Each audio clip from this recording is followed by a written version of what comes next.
बोलो गुरुदेव भगवान की जय। प्यारे कृष्ण कन्हैया लाल की जय। परम पूज्य श्री योग वासिष्ठ महारामायण। ओम श्री परमात्मने नमः। भूमिका।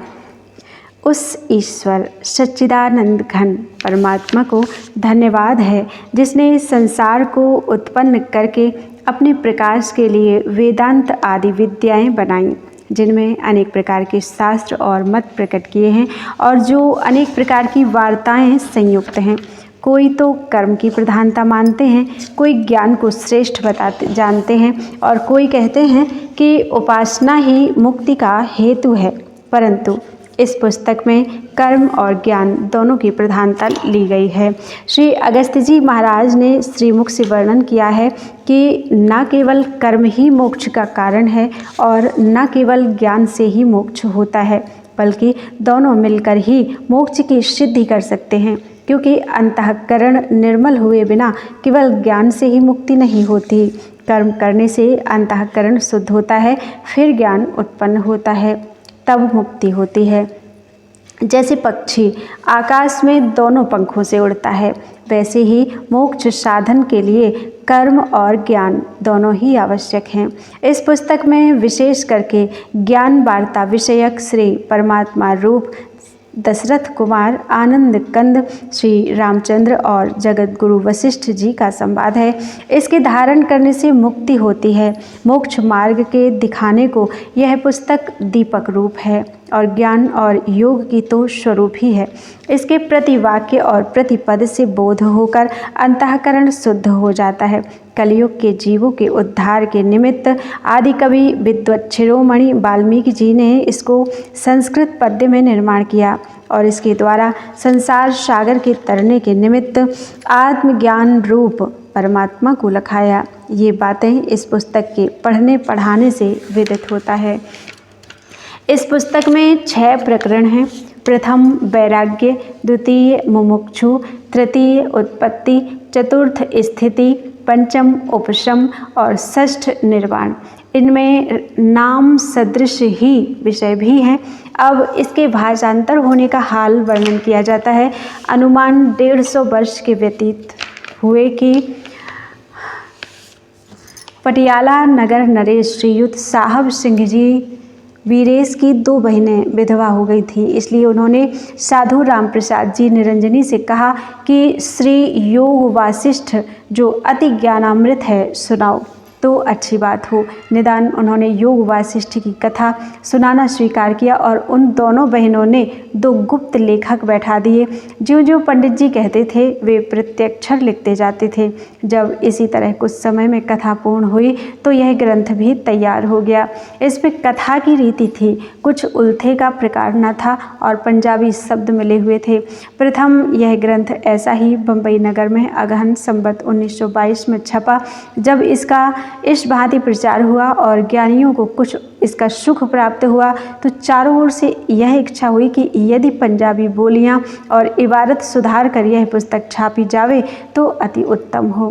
तथा श्रीमान मुंशी नवल किशोर जी ने बैकुंठवासी पंडित प्यारे लाल रुग्गू काश्मीरी को आज्ञा दी और उन्होंने बोलियां बदलकर और जहां तहां की इबारत सुधार कर उनकी आज्ञा का प्रतिपालन किया। आशा है कि पाठकगण इसे देखकर बहुत प्रसन्न होंगे। बोलो वृंदावन बिहारी लाल की जय। श्री परमात्मने नमः। श्री योग वासिष्ठ प्रथम भाग वैराग्य प्रकरण प्रारंभ।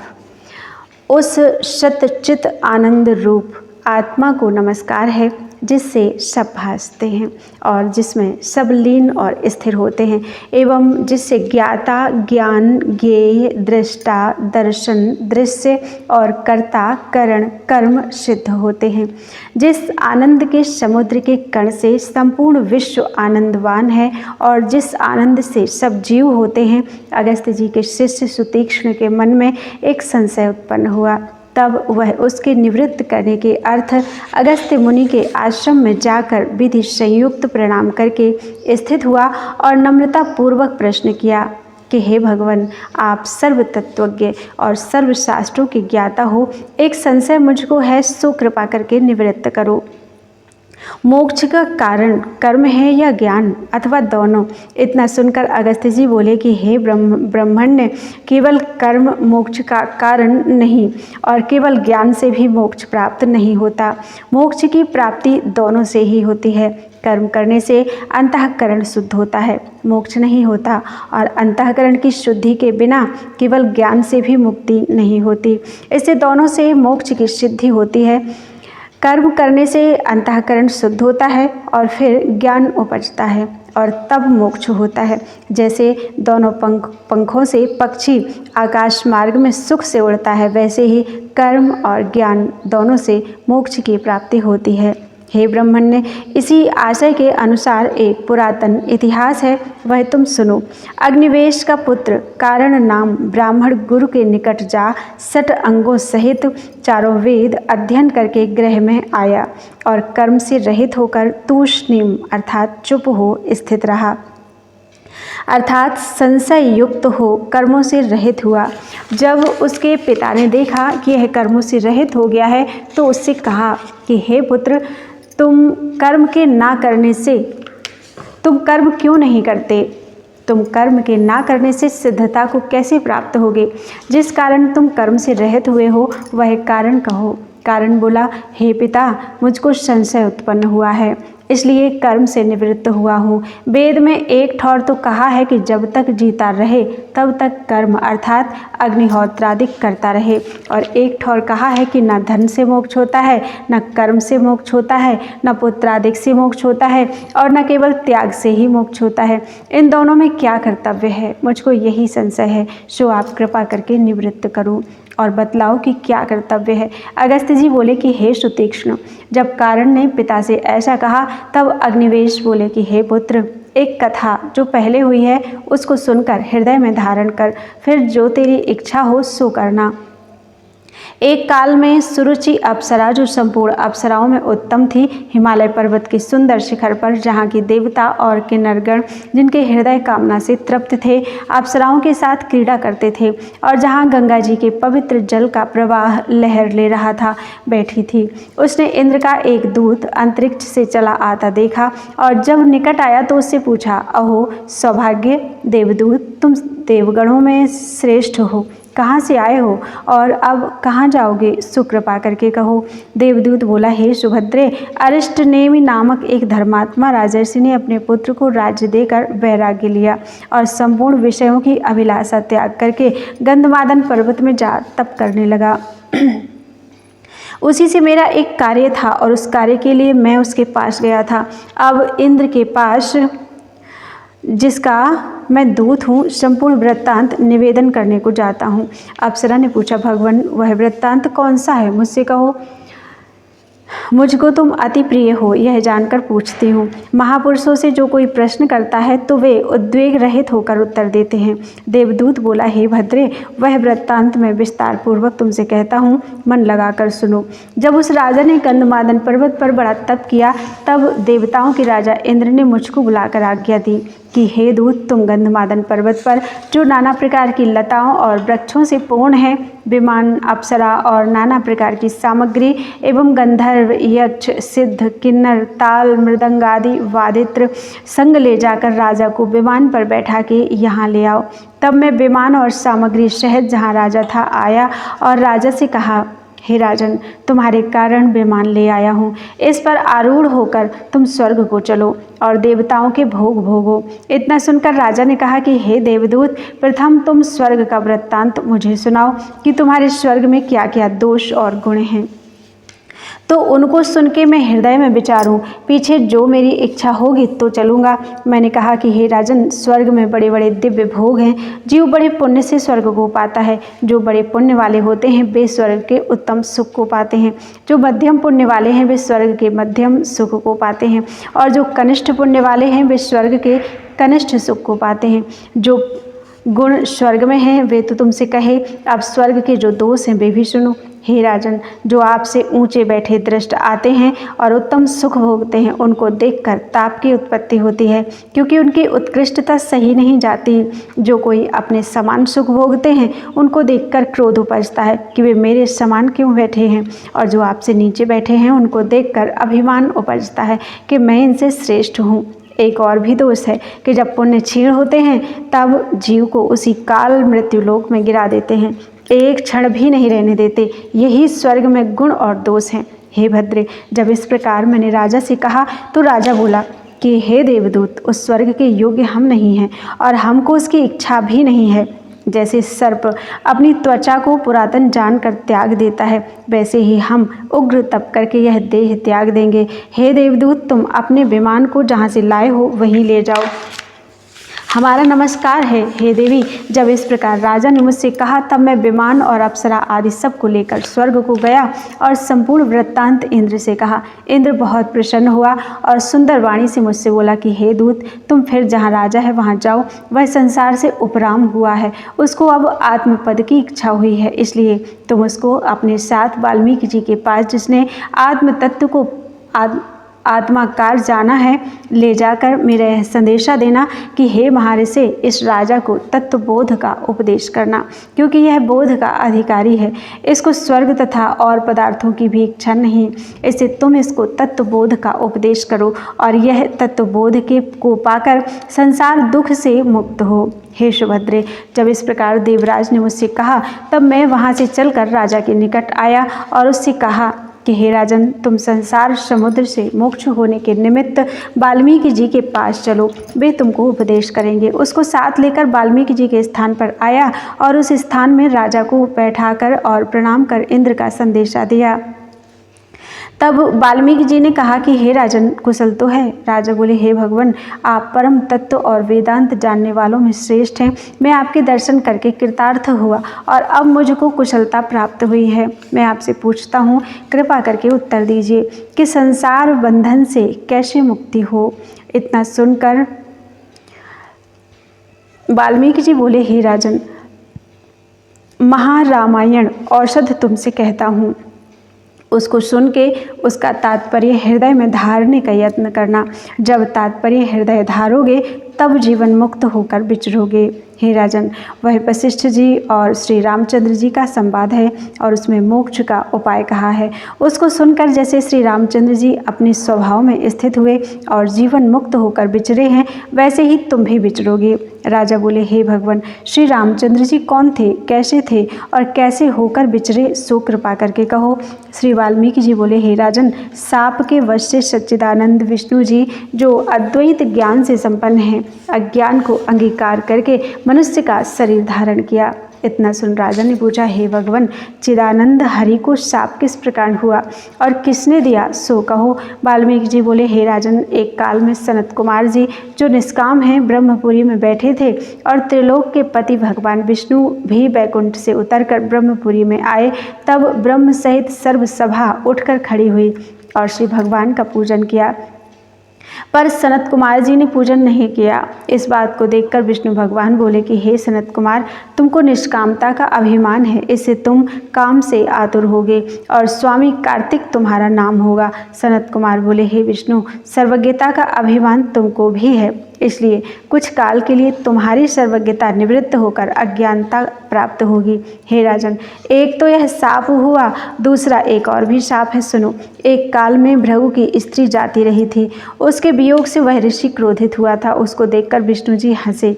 तब भृगु ब्राह्मण ने शाप दिया कि हे विष्णु, मेरी तुमने हंसी की है, सो मेरी नहीं तुम भी स्त्री के वियोग से आतुर हो गए। और एक दिवस देवशर्मा ब्राह्मण ने नरसिंह भगवान को शाप दिया था, सो भी सुनिए। एक दिन नरसिंह भगवान गंगा के तीर पर गए और वहाँ देवशर्मा ब्राह्मण की स्त्री को देखकर नरसिंह जी भयानक रूप दिखाकर हंसे। निदान उनको देखकर ऋषि की स्त्री ने भय पाए प्राण छोड़ दिया। तब देवशर्मा ने शाप दिया कि तुमने मेरी स्त्री का वियोग किया, इससे तुम भी स्त्री का वियोग पाओगे। हे राजन, सनत कुमार, भृगु और देवशर्मा के शाप से से श्री विष्णु भगवान ने मनुष्य का शरीर धारण किया और राजा दशरथ के घर में प्रगटे। हे राजन, वह जो शरीर धारण किया और आगे जो वृत्तांत हुआ सो सावधान होकर सुनो।